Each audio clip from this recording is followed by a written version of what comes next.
Alhamdulillahi Rabbil Alamin. Wassalatu wassalamu ala rasulihil amin Nabiyyina Muhammad ibn Abdillah wa ala alihi wa sahbihi wa man sar ala nahjihi wa ihtada bihadihi wa istanna bisunnati ila yaumiddin, amma ba'd. Yang dihormati al-fadhil Tuan Imam, pengurusi dan ahli kuasa Surau Al-Ittihadiyah, muslimin dan muslimat sekalian, Assalamualaikum warahmatullahi wabarakatuh. Alhamdulillah, kita panjatkan kesyukuran kepada Allah Azza wa Jalla kerana pada hari ini dapat lagi kita bersama di dalam program membincangkan tajuk sebab-sebab bertambahnya iman kita, meningkatnya keimanan kita kepada Allah Azza wa Jalla. Dalam siri yang lepas kita telah bincang tentang di antara perkara yang boleh meningkatkan keimanan, iaitulah kita baca Quran dengan tadabbur. Dan kita belajar ilmu yang bermanfaat kepada kita, kemudian memahami nama-nama Allah Ta'ala dan sifat-sifatnya yang maha tinggi. Sambungan kita pada kali ini iaitulah al-ijtihadu fil a'malis salihah, iaitu kita berijtihad, maknanya berusaha, bersungguh-sungguh untuk melakukan amal soleh. Jadi kata di para ulama, seorang muslim samalah juga dengan seorang muslimah yang melakukan amal soleh, mana amal kebajikan, dengan ikhlas kepada Allah Azza wa Jalla. Itu syarat yang besar bila kita buat amal ini, mesti letak ikhlas kepada Allah. Yang kita lihat hari ini, gangguan kepada ikhlas itu banyak. Gangguan kepada ikhlas banyak di zaman kita hari ini, yang kita akan bincang secara ringkasnya nanti. Dan melakukan ibadat dengan ikhlas, wa an yukthir, memperbanyakkan ibadat yang tersebut dan berterusan, berkekalan melakukannya. Jadi kalau kita buat sekali, lepas tu tunggu tahun depan pula baru nak buat, itu dia panggil amalan sekali sekala, tidak meningkatkan. Naknya bila kita buat ibadat dengan niat yang baik, maka dia akan meningkatkan keimanan kita kepada Allah Azza wa Jalla. Jadi dalam mukaddimah yang lepas ana telah sebut bahawa ramai di kalangan para ulama, di kalangan sahabat, tabi'in dan ulama-ulama yang besar yang telah mengeluarkan kata-kata, mari kita gilap iman kita. Dan iman itu sendiri bertambah dan berkurang dengan sebab amalan yang kita lakukan. Dia akan berkurang dengan sebab maksiat yang dilakukan, maka itu alat-alat sama ada kita boleh meningkatkan iman kita atau boleh meruntuhkan dia, wal-iyazubillah. Jadi maka para ulama telah membahagikan amalan kita ini kepada 3 bahagian. Amalan kita ada 3 perkara, 3 bahagian.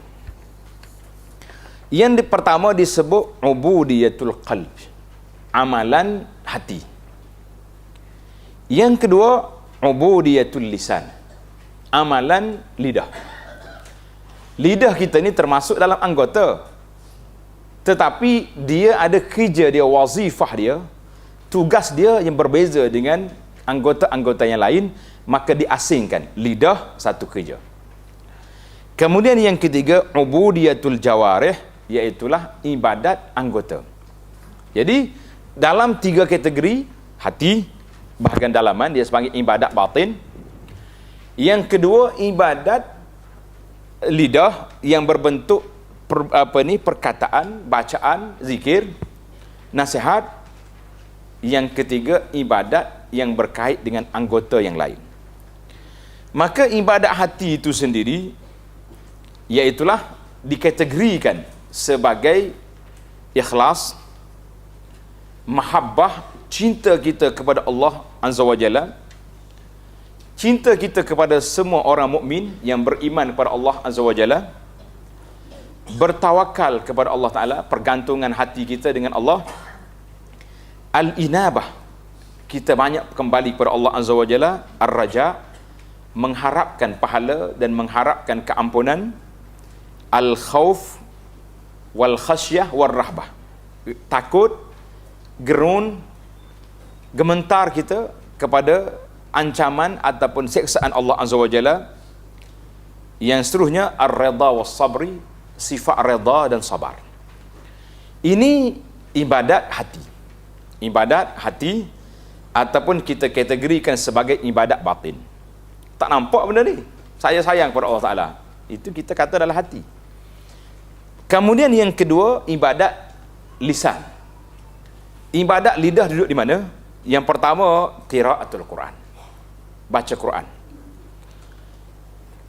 Kemudian ibadat yang biasa zikir kita sebut takbir, Allahu Akbar, tasbih, subhanallah, tahlil, la ilaha illallah, beristighfar, memuji dan memuja Allah Azza wa Jalla, berselawat ke atas Nabi sallallahu alaihi wasallam, dan juga amalan-amalan lain yang berkait dengan lidah seperti memberi nasihat, mengajak manusia kepada kebaikan dan menegur benda yang mungkar. Itu ibadat lidah. Kemudian disebut dengan ibadat al-anggota. Anggota lain daripada lidah, mana lain daripada bacaan, seperti wudu, berjalan ke masjid, solat, sedekah, haji, pergi bantu orang susah, mendamaikan di antara, pergi berjalan mendamaikan di antara manusia yang bertelaga, dan lain-lain anggota amalan yang terlibat dengan anggota. Maka para ulama menamakan amalan ini, dia panggil ibadat hati, lidah dan anggota ini, dinamakan sebagai keimanan kita kepada Allah Azza wa Jalla. Tanda sebagai seorang beriman, maka dia perbanyakkan amalan ini. Lagi banyak kita buat, lagi tinggi darjat yang ada pada kita, maka lagi kuatlah keimanan kita kepada Allah Azza wa Jalla. Jadi dalam 3 kategori ini, insya-Allah kita akan masuk satu persatu. Yang pertama, a'malul qulub, ataupun dia panggil a'malul qalbi, amalan hati. Jadi amalan hati ini, para jemaah sekalian, adalah merupakan hakikat asluddin, asal kepada, base kepada amalan dalam agama ini duduk di hati. Sebab apa? Amalan yang zahir tidak diterima kecuali hati ikhlas, maka kaitan dia cukup besar. Sehingga dinamakan hati itu sebagai ketua, ataupun disebut dengan nama raja bagi segala anggota. Raja bagi segala anggota, kerana amalan terikat dengan dia. Kita kata dengan mulut kita, usalli fardhu zuhri lillahi ta'ala. Betul tak? Semua kata lillah belaka, nak ambil wuduk lillahi ta'ala. Masa nak bagi sumbangan kepada orang, tulis kat sampul, derma, tulus, ikhlas. Ya. Adakah ikhlas tu cukup dengan sekadar tulis saja? Kita kata tidak, itu tulisan. Sama juga kita bila mari hari raya, pakai akad hantar kad selamat hari raya. Maaf zahir dan batin. Kemah dah tu, dari sudut maafnya dah. Tapi kalau jumpa pagi raya tu, tak apa nak bersalah lagi. Kalau yang ada masalah lah, yang kita yang kelahi ke, yang ada kelas jumpa hari raya, salah juga muka pagi raya, tapi muka tengok kot lain. Masa atas kad tadi, maaf zahir dan batin. Adakah cukup setakat tu? Saya kata kalau cukup setakat maaf zahir dengan batin, orang yang paling banyak kita umpat dia, kita keji dia, kita kena beli kad raya yang paling mahal sekali. Yang berkelip, nyala dia buka tu, nak cerah lagi. Lah, kita mengatakan itu semua tu kerja-kerja zahir, tidak sampai kepada batin yang matlub. Jadi yang matlub di sini, jadi amal yang zahir tidak dapat diterima kecuali amal qalbi, hati dia tu ikhlas kerana Allah Azza wa Jalla. Maka amalan hati adalah amalan batin yang sangat sukar, yang menjadi kewajipan kepada kita para jemaah, mesti kita selesaikan masalah dulu. Jadi kata di para ulama, amalan, tingkatan amalan manusia ini ada 3 darjat. Sebagaimana Allah sebut dalam Quran, faminhum zalimun li nafsihi. Ada orang yang zalim pada dirinya. Wa minhum muqtasid. Yang muqtasid ni yang sederhana. Wa minhum sabiqum bil khairat, orang yang cepat. Jadi 3 tingkatan amalan kita. Orang yang sabiqum bil khairat, mana orang ni orang yang tak buat maksiat dah, sekali terus. Yang kedua muqtasid. Muqtasid ni mana orang yang buat ibadat. tapi orang panggil sangat berpada-pada. Simple sangat ibadat dia. Pergi solat. Paling tinggi darjat kita boleh solat tahajud pun 3 rakaat ya. Alhamdulillah, itu pun hebat dah tu. Dah zaman kita hari ni, nanti di akhir saya tunjuk ketah kita ni insya-Allah. Kemudian zalimun nafsi, orang yang zalim jadi maknanya duk mari tarik tali. Banyak buat maksiat, tapi ada jugalah masih lagi tahap keimanan dia masih ada. Jadi ini 3 tingkat manusia secara zahir. Kemudian kita pergi kepada tingkatan nak merawat hati kita juga ada 3 peringkat. Yang pertama tathhir, membersihkan hati. Bersih daripada mana? Bersih daripada sifat-sifat yang kotor. Kalau tuan-tuan belajar kitab tasawuf, dia panggil at-takhalli. Ini bahasa istilah. Pasal tu orang ngaji tasawuf ni lagi tinggi lagi tak faham. Nah, tapi kita semangat dah pergi ngajinya. Oh, saya mengaji sungguh. Ada seorang pak cik tu cerita dengan saya, dia kata seronok mengaji tasawuf. Kata seronok setara mana? Sampai tak faham. Kata lagu mana seronok sampai tak faham? Orang mengaji nak suruh faham bahasa nak aman, dia mengaji sampai tak faham. Dia kena istilah lagu ni. Penat kita tak? Jadi, yang pertama, peringkat yang pertama dia panggil at-takhalli. Takhliyah tu maknanya kosongkan hati itu daripada sifat-sifat yang tak baik. Ataupun disebut at-tathhir, maknanya bersihkan dia. Peringkat yang kedua, islah. Membaik pulih dia. Jadi kita dah kosong dah benda tak baik tadi, islah baik. Baiki niat, baiki keikhlasan, tingkatkan sifat redha, tingkatkan sifat tawakal, maka dia panggil at-takhalli wat-tahalli. Tadi ada kha, takhalli. Yang kedua ni buang titik. Jadi tahalli. Tengok arak ni jatuh titik jadi makna lain. At-tahalli maknanya kita hiaskan hati kita dengan sifat-sifat yang mahmudah, yang baik. Kemudian bila selesai 2 ni, peringkat yang ketiga dia panggil al-inayah, nak maintain. Dah buang yang tak baik, bubuh letak tanam yang baik. Jadi yang baik ni pun banyak racun, banyak duri-duri yang akan mengganggu perjalanan. Maka peringkat yang ketiga, bagaimana al-inayah, nak maintain, nak jaga supaya hati kita yang telah digilap tadi berjalan dengan begitu baik. Jadi 3 peringkat, yang zahir pun 3, yang batin pun ada 3. Maka Nabi SAW telah memberi kepada kita suatu gambaran dalam hadis yang diriwayatkan oleh Imam Bukhari daripada An-Nu'man bin Bashir radhiyallahu anhu. Nabi kata apa? Ala wa inna fil jasadi mudghah. Ingat, dalam tubuh kamu ada seketul daging. Jadi apakah daging itu? Yang dimaksudkan daging seketul yang ada ni, macam gambar loaf yang ada dalam dada kita ni, ataupun jantung yang duk pump darah itu. Jadi kata ulama, itu ketulan anggota. Tapi maksudnya mudghah di sini iaitulah hati nurani yang menjadi tempat tilikan Allah Azza wa Jalla kepada kita. Maka kalau baik hak ni, kata Nabi, iza salahat salahal jasadu kullu. Baik dia, hak lain pun selamat. Bila rusak dia ala wahyal qalbu, hati di sini dengan makna hati nurani. Hadis ini menunjukkan kepada kita para jemaah sekalian bahawa baiknya gerak geri kita, baiknya kerja buat kita duduk di mana? Apabila baiknya hati. Jadi hari ini ada juga orang menggunakan hujah yang tak betul. Bila dia tak solat, kita pergi tegur, solat awak. Tak apa, saya tak solat pun, hati baik. Boleh terima tak boleh terima? Bila tak tutup aurat, kita pergi tegur dia, awak ni tutup aurat lah. Dia kata tak apa, hati baik. Semua tunjuk ke hati. Jadi macam mana kita nak terima?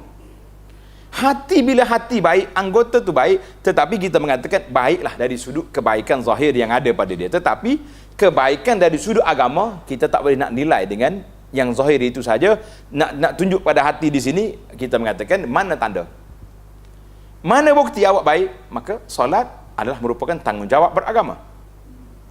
Tutup aurat, tanggungjawab beragama. Buat baik kepada orang, tanggungjawab beragama. Jadi seluruhnya itu merangkumi segala perkara. Maka kita mengatakan hati yang baik itu Allah Ta'ala sebut dalam Al-Quran. Tuan-tuan tanda surah Asy-Syu'ara ayat 88-89. Yaumala yanfa'u malun wala banun. Pada hari yang tidak ada manfaat lagi harta benda dan anak bina. Hari apa tu? Hari kiamat. Hari kiamat tak ada. Oh, saya anak ramai 10 bawa. 10 semuanya lari belakang. Bawa isteri 4. Dengan maaf lah muslimat kita tak. Ini andaian saja, tak ada orang berani pun sini. Nah, bawa 4 isteri, semua lari. Masing-masing nak menyelamatkan diri, tak ada faedah. Siapa yang dapat faedah? Illa man atallaha biqalbin salim, kecuali orang yang datang bertemu Allah dengan hati yang sejahtera. Jadi qalbun salim tu apa? Para ulama ahli tafsir mengatakan as-salimu minal afati wal makruhat. Hati yang sejahtera daripada penyakit. Apa dia penyakit tadi? Tadi yang kita dah simpul tadi. Riak, takabur, sombong, bangga diri, itu semua tu penyakit-penyakit yang ada, hasad yang ada itu tak ada. Bila selamat daripada ini, itulah dipanggil hati sejahtera. Selagi ada hak tu, tak sudut cari itu. Jadi wahwal qalbu alladhi laysa fi siwa mahabbatullah. Jadi hati yang mari bertemu dengan Allah dalam keadaan dia cinta kepada Allah Ta'ala, dan dia takut kepada amaran, kepada ancaman Allah Azza wa Jalla. Jadi barulah orang panggil seimbang. Maka hati di sinilah yang menjadi zahir. Kata Ibnu Rajab dalam kitabnya Jami'ul Ulum, dia kata apa? Fala salaha lil qulub. Tidak ada tanda hati itu baik sehinggalah tetap dalam jiwa dia ma'rifatullah. Jiwa dia telah mengenali Allah Azza wa Jalla. Kita nak kenal Allah macam mana? Kita bincang balik dalam siri yang dulu kita sudah bincang, iaitulah mengenali sifat-sifat dan nama-nama Allah Ta'ala yang maha indah. Sebab para ulama ketika bincang tentang 13 kelebihan kita memiliki sifat ar-raja. Raja maksudnya sifat mengharapkan pahala. Jadi 13 kesan ini mari daripada mana? Mari daripada kesan yang besar, hasil daripada kita mengenali Allah Azza wa Jalla melalui sifat-sifat dan nama-nama dia yang indah. Jadi bila kita kenal, maka kita kenal. Kata Nabi SAW, man ahabba lillah, siapa dia sayang kepada orang kerana Allah. Wa abghadha lillah, kita marah juga kerana Allah. Saya tu dengan dia tu tak belagang angin dah tu. Sebab apa? Sebab dia tak solat. Tak situ. Sebab apa? Sebab dia banyak melakukan maksiat. Jadi kita marah dia kerana Allah, bukan marah kerana dia sebagai seorang manusia. Tidak. Sebab itulah tuan-tuan, banyak orang duduk masyhur hari ni, cerita-cerita ni kita dengar lama dah. Seorang perempuan yang pergi binu anjing tu, maka diampunkan dosa dia. Sebab apa? Bukan kerana anjing, kerana sifat dia tu, keikhlasan dia nak membantu makhluk Allah Ta'ala duduk di situ. Jadi kita hari ni, kita marah bukan kerana dia orang, kita marah kerana dia maksiat. Tapi yang kita takut hari ni, kita takut, kita marah kerana orang, kerana kita tak kena dengan selera kita. Itu masalah. Kita kemudian wa'atalillah, kita beri kerana Allah Ta'ala, bukan beri kerana nak puji-puji. Wa mana'alillah, kita tak beri juga kerana Allah. Orang tu minta sumbangan, kenapa tak beri? Nak beri apa? Tengok dalam senarai dia ni untuk maksiat. Program orang panggil pesta ke apa benda yang kita tak beri, bukan kerana kita bakhil, kerana Allah. Apa jadi? Kata Nabi, faqad istakmalal iman, orang ini telah menyempurnakan iman dia. Jadi pergantungan kita para jemaah di sini duduk dalam hati kita ni, duduk pada Allah Azza wa Jalla, semuanya bergantung dengan Allah, maka ketika itu akan timbullah perasaan yang tersebut. Maka bagaimana kita nak gilakkan hati kita? Kita nak maintain hati kita ni supaya sentiasa menjadi hati yang baik. Kata di para ulama, iaitulah dengan kita menggunakan pemikiran, berfikir tentang apa? Kita fikir tentang akhirat. Bila kita fikir tentang akhirat, selalu orang duduk sebar hari ni, kata-kata Imam Syafi'i rahimahullah ta'ala ketika dia nak mati. Anak murid dia Muzani datang, dia kata, kaifa haluk, bagaimana keadaan tuan syekh, tuan guru? Imam Syafi'i kata, aku sekarang ni sedang menuju ke akhirat, meninggal dunia. Imam Syafi'i yang kita terkenal dengan warak dia, tapi dia kata, aku tidak tahu ke mana hala tuju aku, ke syurga atau ke neraka. Jadi maka nak gila hati supaya tidak lara, tidak lupa, duduk kita berfikir tentang akhirat kita, ke mana kita nak pergi. Kemudian kita fikir syurga. Allah Ta'ala sediakan syurga ni bagi kita dengan nikmat yang begitu besar, dengan segala persiapan yang begitu banyak. Apakah kita tak nak? Kemudian kita jangan terlupa pula berfikir tentang neraka. Wal'iyazubillah, bagaimana azab yang begitu dahsyat. Kata Nabi SAW, orang yang penuh nikmat dalam dunia ni, Bila sekali dia kena selam dalam neraka, malaikat tanya, macam mana keadaanmu, nikmat yang kamu dapat? Tak pernah dapat nikmat apa-apa atas dunia. Sebab terlalu dahsyatnya.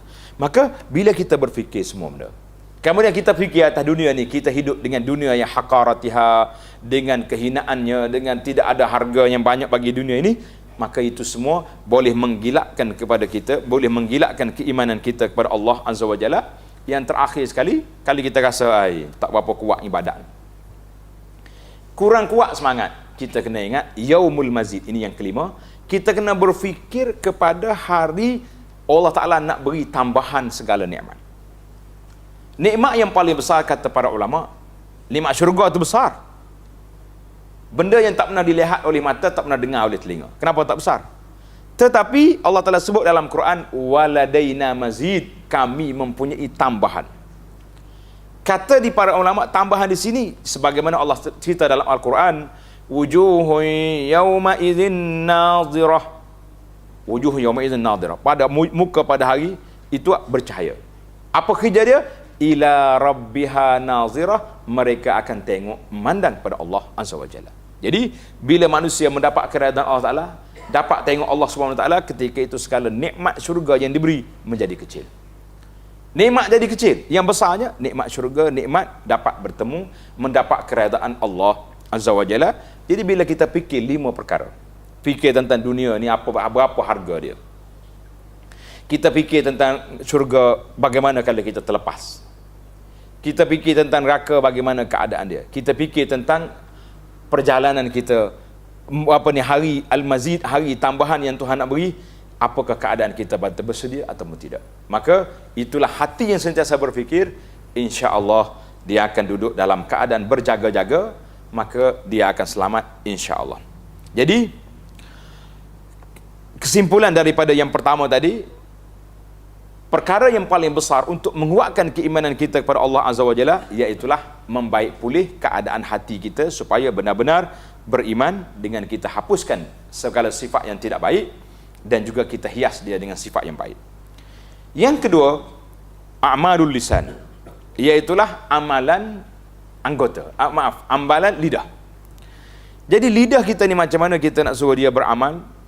Kata di para ulama tafsir mengatakan, al-iktsaru min zikrillah. Di antara sebab-sebab yang boleh menguatkan keimanan kita kepada Allah Azza wa Jalla, iaitulah banyak berzikir. Banyak berzikir. Banyak berdoa kepada Allah Azza wa Jalla. Cuma bila timbul isu doa ni, ramai orang bertanya. Dia kata kalau kita doa tak kabul. Kalau kita nak tak dapat. Perlu lagi ke saya berdoa? Itu soalan. Mungkin tuan-tuan juga kadang-kadang tertanya-tanya, nak berdoa lagi ke kita ni? Nampak tak jadi apa? Bukan setakat kita, Imam Masjid Haram malam 27 Ramadan menangis-nangis dia doa kepada Palestin, kepada orang-orang di Syam, tapi kena bom hari-hari macam tak ada kesan. Jadi ini semua ni kita kena faham tentang isu doa. Doa itu sendiri ibadat. Bila dia ibadat, kita jangan duk fikir tentang Allah kabul tak kabul. Kita kena fikir kita sudah beribadat kepada Allah Azza wa Jalla. Kita telah menghantar surat permohonan. Kita telah menunjukkan kita ni berhajat kepada rahmat Allah Azza wa Jalla. Itu kerja kita berdoa. Maka doa banyak kan? Tuan-tuan, saya yakin dan percaya, ini pengalaman kita bersama.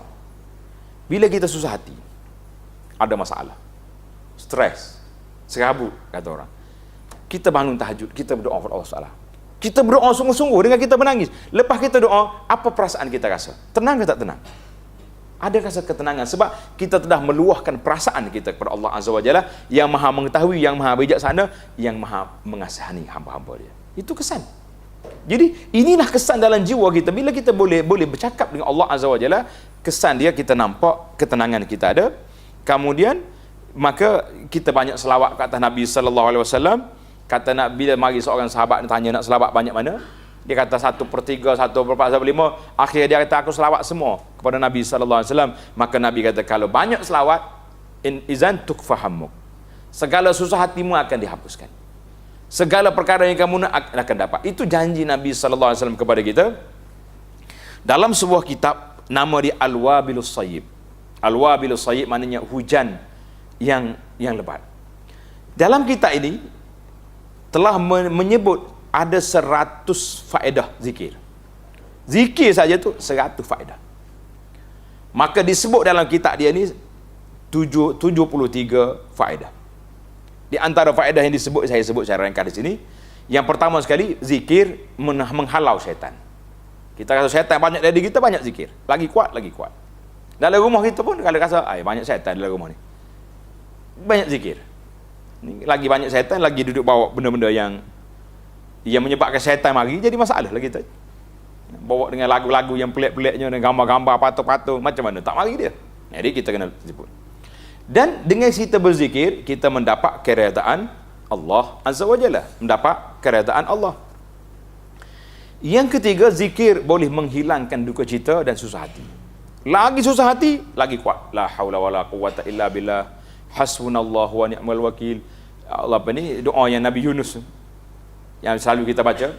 Jadi banyakkan zikir kita baca. Kemudian boleh membawa kepada al-farh was surur, boleh membawa kegembiraan dalam jiwa kita, dan dia boleh menguatkan hati dan badan, menceriakan wajah kita dan hati kita, dan boleh membawa rezeki jadi banyak lagi. Kalau tuan-tuan nak dengar lebih kurang berapa puluh ni, buka dalam YouTube, cari saya punya kuliah di bawah tajuk Perisai Muslim. Perisai Muslim, saya syarah 40 siri lebih, dan di siri yang pertama kita dah sebut tentang kelebihan zikir, itu sangat banyak. Jadi di antaranya, maka tidak syak lagi lah, faedah berzikir kepada Allah Ta'ala itu faedah untuk nak menguatkan keimanan kita kepada Allah Azza wa Jalla. Jadi kalau yang jadi tak tahan kita hari ni, kita ni mudah stres. Bila stres, bukan nak berzikir, duduk tepuk dahi, tumbuk dinding, tak. Kadang-kadang ambil handphone sendiri, capok, tengok-tengok pecah pula. Lagi serabut, habis pula 400 nak beli baru contohnya. Jadi jangan, ada masalah, kembali kepada Allah Azza wa Jalla dengan kita berzikir. Allah dah beri jaminan, wazkurullaha katsiran la'allakum tuflihun. Berzikirlah kepada Allah Ta'ala banyak-banyak, mudah-mudahan kamu mendapat kemenangan.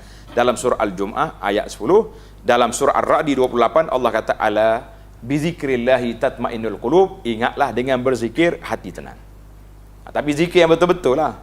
Hari ni orang tunjuk dalam YouTube banyaklah pelik zikir. Zikir dengan melompaknya, zikir dengan macam-macam break dan zikir pun ada. Itu bukan nak tenang, itu lagi serabut ada. Macam mana kita zikir ni, zikir dengan Allah Azza wa Jalla, bukan duk mari melompak lagu tu. Jadi satu masa Imam Muslim meriwayatkan satu cerita daripada Abu Hurairah. Nabi kita berjalan dengan para sahabat di jalan Mekah. Tiba-tiba bila lalu di sebuah bukit, Nabi kata ini bukit nama dia Jumdan, bukit nama Jumdan. Nabi kata siru haza Jumdan, berjalan, ini bukit nama Jumdan. Sabaqal mufarridun, orang-orang mufarridun telah pergi mendahului kamu. Jadi sahabat tanya, siapa dia?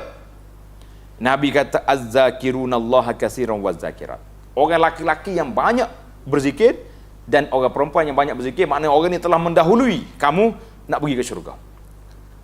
Jadi ini makna zikir itu sendiri adalah merupakan lorong ke syurga.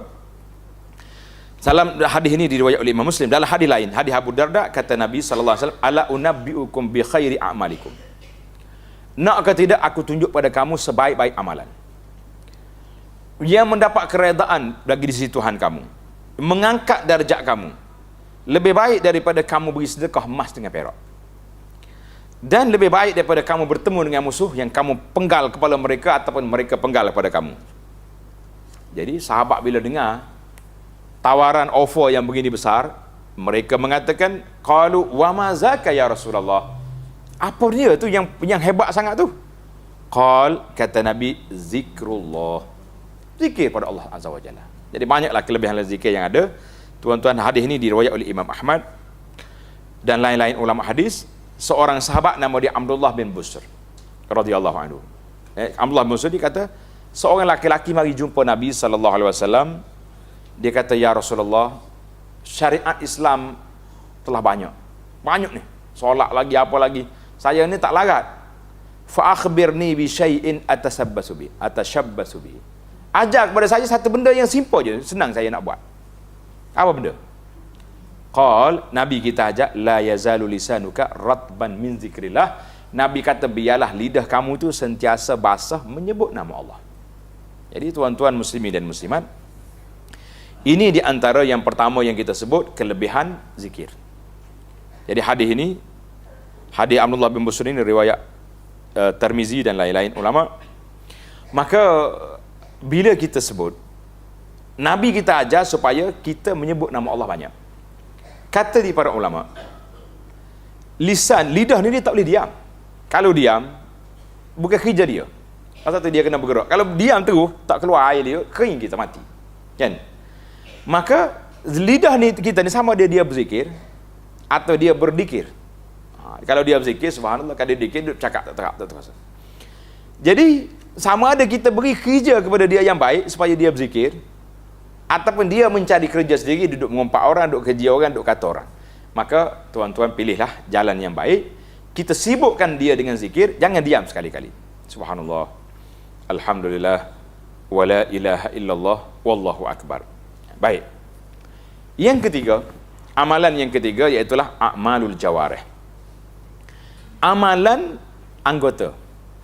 Seperti tadi kita sebut wudu, solat, puasa, haji, sedekah, pergi jihad, pergi berjalan, suruh orang suruh benda baik, amar ma'ruf nahi munkar contohnya.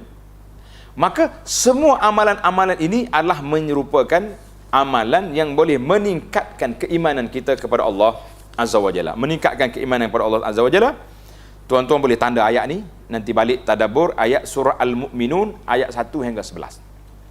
Bismillahirrahmanirrahim. Qad aflahal mu'minun allazina hum fi salatihim khashi'un. Tengok Allah sebut di dalam ayat ini, ayat 1 hingga 11 ini telah disebut 8 sifat orang yang beriman.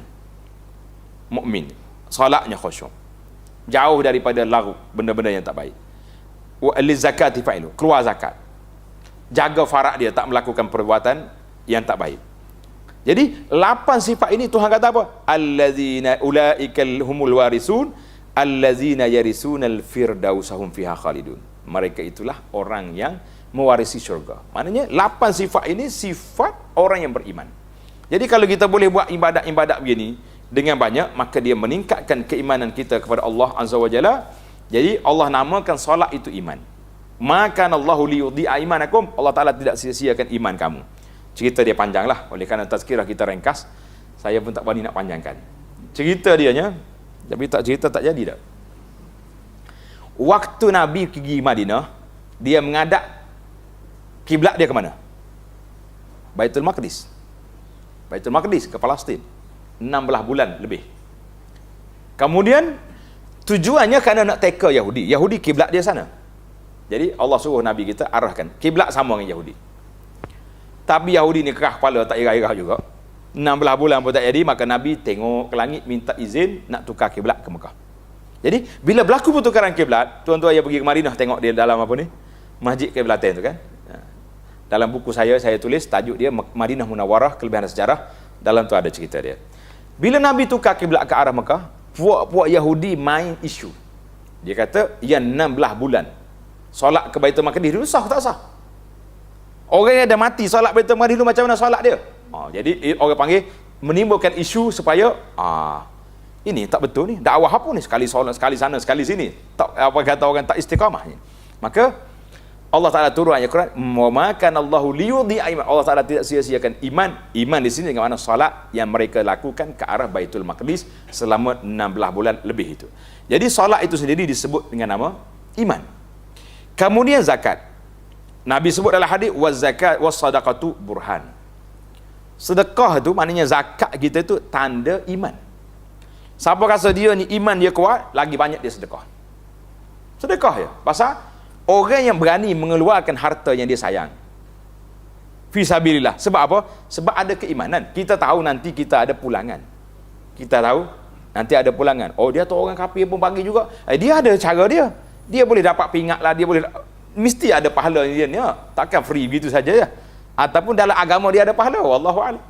Sebab orang pergi buat masjid, pergi minta dengan orang Islam, dia bagi. Orang buat masjid 50. Ada orang tanya, macam mana dia tu token tu nak boleh pahala lagu mana? Kata kalau dia masuk Islam, dia boleh ambil pahala. Kalau tidak, begitu ya lah. Kosong. Baik. Jadi kita lari buat keluar zakat. Dalam ayat yang 8 tadi, kemudian kita tidak melakukan perbuatan yang tak baik. Bercakap, cakap yang baik. Cakap benda-benda yang berfaedah. Jadi, jaga diri daripada perbuatan-perbuatan yang keji dan mungkar, jaga amanah. Nabi kata, la imana liman la amanatah. Mana orang yang tidak ada amanah, pecah amanah lah, buat lari duit orang semua sekali ni, orang tidak ada. Nabi kata apa? La iman. Tidak ada iman bagi orang yang tidak ada amanah. Artinya tak sempurna iman orang tu. Artinya orang yang jaga semua pergerakan-pergerakan ini menandakan dia itu sudah ada amanah. Maka syajaratul iman, pokok iman itu perlu kepada penjagaan. Apa dia penjagaan dia? Kena siram air, kena bagi baja. Jadi semua siraman air, baja itu itulah yang dikatakan perbuatan-perbuatan, amalan-amalan yang kita buat hari ini, maka menjadi kebaikan kepada kita. Maka kita buatlah kerja-kerja yang telah disebut oleh Allah Azza wa Jalla dalam Quran, 8 perkara tadi dan lain-lain dalam hadis-hadis Nabi sallallahu alaihi wasallam yang telah kita belajar.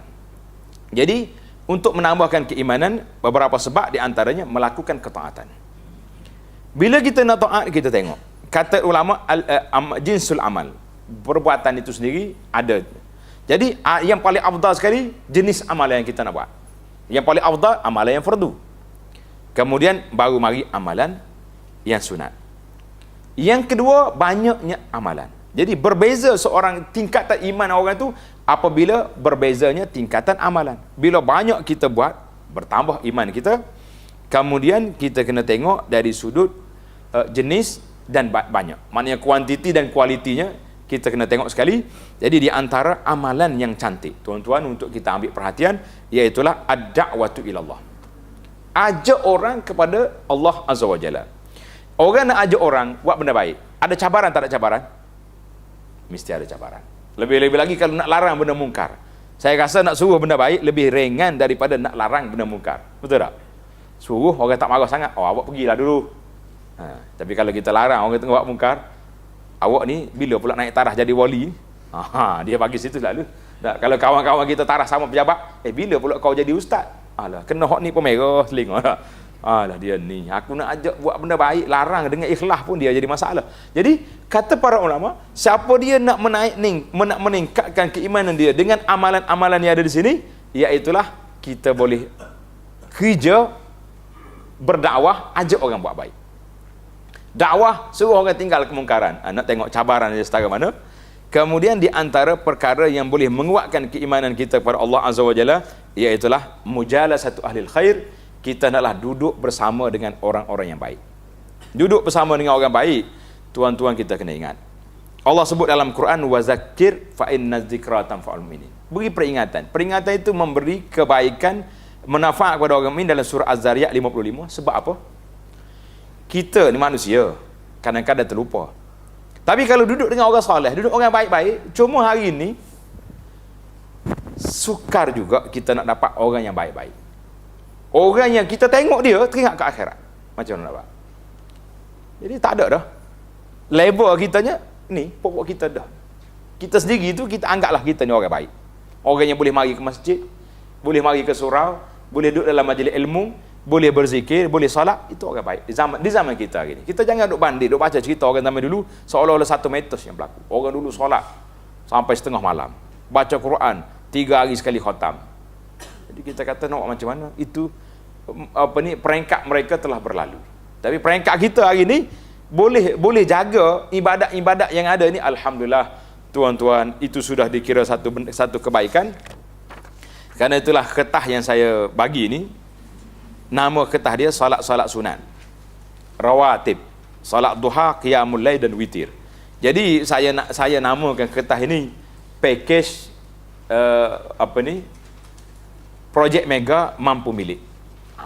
Projek Mega Mampu Milik ni sedap juga bunyi tu tak? Projek Mega Mampu Milik.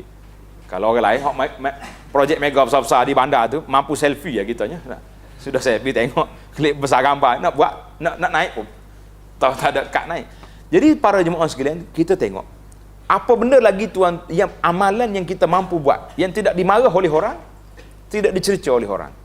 Yang pertama tadi disebut zikir. Zikir ni sangat-sangat ditekan. Kerana dialah yang menjadi air bagi ibarat air kepada ikan. Penggila hati kita duduk di mana? Duduk di zikir. Tak usah ambil zikir yang banyak. Saya ingat saya dah bagi dah ketah dulu kelebihan 4 kalimah zikir. Nah, kita ijazah di sini gitu. Belum lagi? Nanti insya-Allah. Lain kali kita bagi yang tu pula. Jadi zikir 4 kalimah sangat simple. Sekali saya sebut tuan-tuan ingat dah. Cuba kata sekali. Subhanallah walhamdulillah wala ilaha illallah wallahu akbar. Ingat kata ingat? Boleh ijazah lalu dah. Yang tak ingatnya apa? Nak berzikir tak ingat. Ni masalah kita sekarang duduk situ. Kadang-kadang tuan-tuan, kita kena mikir masalah zikir ni siapa kita boleh menangis. Bendanya ringan. Ringan ke berat nak kata subhanallah, alhamdulillah, Allahu akbar. Ringan. Simple sangat-sangat. Tapi kenapa satu hari tak sampai 100, tak sampai 200, tak sampai 300 ni? Kenapa? Ini berpunca daripada kita kena mujahadah. Sebab kita tak boleh berzikir kerana hati kotor. Hati kita gelap. Kita nak cerahkan hati, kena zikir. Jadi duduk main tarik tali itu. Jadi hati tak cerah sebab tak zikir. Tak berzikir sebab ada. Pas bila nak cerah? Itulah dia panggil muhasabah. Hari ni tuan-tuan kena buat jadual. Aku tak cukup 1000 kali subhanallah ni, tak nak minum teh, tak nak makan kuih. Buatlah apa-apa benda yang jadi satu agenda dalam kita pasal kita ya, kita tak pasal orang lain. Cuba buat, biar lengkap.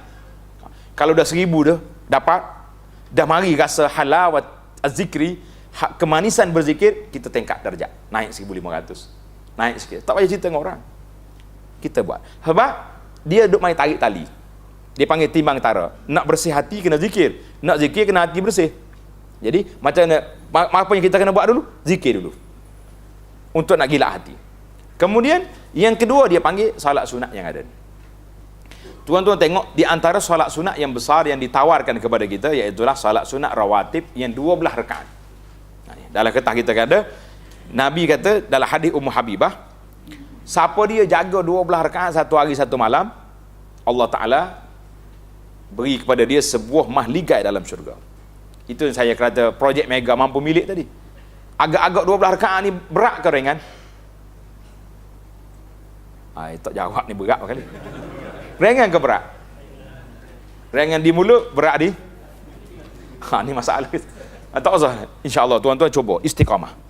Hari ni bermula daripada Zuhur tadi dah qabliyah ba'diyah dah kan? Selesai ada 6. 2 ya tadi belum Zuhur. Tinggal lagi 2, tak apa. Kita qada esok. Jadi kita mula buat. Kalau boleh kita tanda dalam diri kita, hari ni dapat sebuah mahligai. Dalam sebulan 30 hari berapa banglo kita dapat? Cuba usaha. Dia kena main psikologi lagi tu. Kalau dia main tak apa, tak ada hari ni, esok akhir kali sebulan tak dapat sebuah. Ini berat penyakit lagi ni. Jadi siapa dia jaga 12 rakaat, itu ada format dia dalam, tengok dalam ketah ni, Allah Ta'ala beri sebuah mahligai dalam syurga. Kemudian kita tak puas hati lagi, kita tambah lagi dengan 2 rakaat duha. Duha 2 rakaat jadi berapa? 12 siapa duha 2, 14. Kan? Kemudian kita tambah dengan witir 3. 17 rakaat. Mampu tak mampu package? Tadi 12 dah tu Ustaz, 17 pula naik. 17 pun dalam masa 24 jam. Bukan 17 serentak. Kalau 17 serentak lari kita dah. Tarawih pun cari hak 8 je. Ni mesti 8.20 pagi dah ni. Dekat nak tarawih. Letih kat kita. Duk mikir hak tu pun penat dah kita. Baik. Jadi kita tuan ambil, cuba istiqamah 12 rawatib yang muakkad. Yang lain-lain tu ada lagi qabliyah sebelum asar, sebelum maghrib, itu tak ada masalah. Cuma yang disebut dalam hadis 12 rakaat. Kemudian kita istiqamah dengan 2 rakaat duha. Saya minta 2 je paling minima. Kalau tuan-tuan boleh pergi lanjut 4, 8 lagi baik. Tapi kita ambil yang orang panggil atas lainnya dulu. Psikologi tak boleh kuat-kuat kan? Kena main slow-slow. Kemudian tambah yang witir 3, 17. Cuba istiqamah yang ni, insya-Allah tuan-tuan akan dapat ganjaran yang besar. Ada satu lagi solat sunat selepas naik matahari. Itu jarang dibuat. Nampak, jumpa tak? Yang ni satu solat sunat lagi. Biasanya kalau hari cuti lah, hari tak bekerja nak pergi ke pejabat, ataupun kita dah pencet, dah cuti hari-hari cuti ni, ya. Kita duduk di masjid sampai naik matahari. Matahari naik, kita anggarkan 7-10 minit. Matahari naik kan. 7-10 minit tak boleh lagi solat. Tambah 10 minit. Yang baiknya tambah 15. Tapi kalau memang nak, orang panggil jam dah, 10 10 minit pun orang berat ambil 10 minit paling minima. Maknanya 7.10 jadi 7.20. Kita solat, apa dapat pahala? Tengok ni.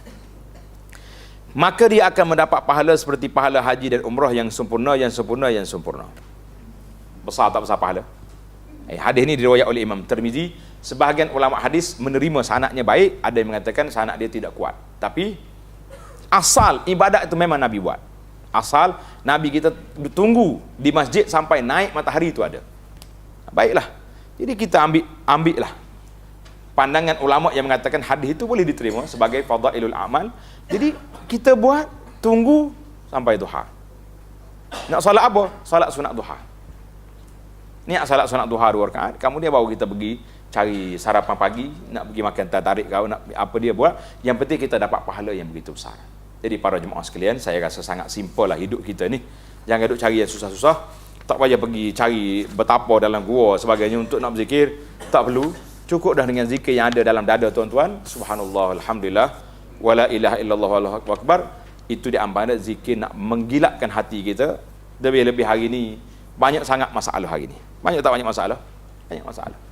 Jadi sampai terpaksa orang kena jual air jampi sana sini. Nah, air sudah dibaca oleh Quran, air tu air ni. Sebab apa? Nak menggilakkan, nak menguatkan iman kita supaya tak jebak. Kita kata penggilak iman kita duduk pada kita. Senjata ada di tangan kita. Kita tajamkanlah senjata dengan zikir kepada Allah Azza wa Jalla untuk nak mengawal hati kita, insya-Allah. Mudah-mudahan ada manfaatnya tazkirah kita pada hari ini. Sekian aku qauli hadza, wassalamualaikum warahmatullahi wabarakatuh.